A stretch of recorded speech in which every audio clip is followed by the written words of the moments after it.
एक जमाने की बात है। एक सरसब्जो शादाब गांव के करीब एक घना जंगल था। उस जंगल में एक खतरनाक शेर रहता था जो अक्सर गांव की मवेशियों पर हमला कर देता और लोगों को खौफ में मुब्तला कर देता। गांव वाले दिन ब दिन ज्यादा परेशान होते जा रहे थे, क्योंकि ना वो खेतों में सुकून से काम कर सकते थे और ना ही रात को चैन की नींद सो सकते थे।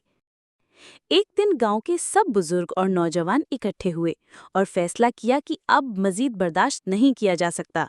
कुछ ने कहा, शिकारी को बुलाते हैं। किसी ने कहा, पहाड़ों की तरफ भाग चलें।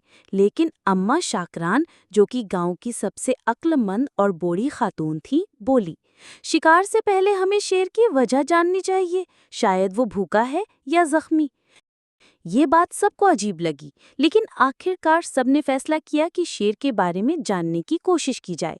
अगली सुबह कुछ बहादुर नौजवानों ने दरख्तों पर चढ़कर जंगल के किनारे का मुशाहदा किया। वहां उन्होंने देखा कि शेर वाकई कमजोर हो चुका है और लंगड़ाकर चल रहा है। उसका एक पंजा जख्मी था। ये खबर पूरे गांव में फैल गई। अम्मा शाकरान ने सबको समझाया, दुश्मन को मारने से पहले अगर हम उसे समझ लें तो हो सकता है वो हमारा दोस्त बन जाए। गांव वालों ने मिलकर एक मंसूबा बनाया। उन्होंने शेर के लिए गोश्त और पानी जंगल के किनारे रखना शुरू कर दिया। चंद दिनों में शेर ने समझ लिया कि गांव वाले उसे नुकसान नहीं पहुंचा रहे। जैसे जैसे उसका जख्म ठीक होता गया, वैसे वैसे उसका रवैया भी बदलता गया। एक दिन शेर गांव के करीब आया, लेकिन इस बार वो गुस्से या भूख में नहीं था। वो खामोशी से बैठा और अम्मा शाकरान की तरफ देखा, जैसे शुक्रिया अदा कर रहा हो।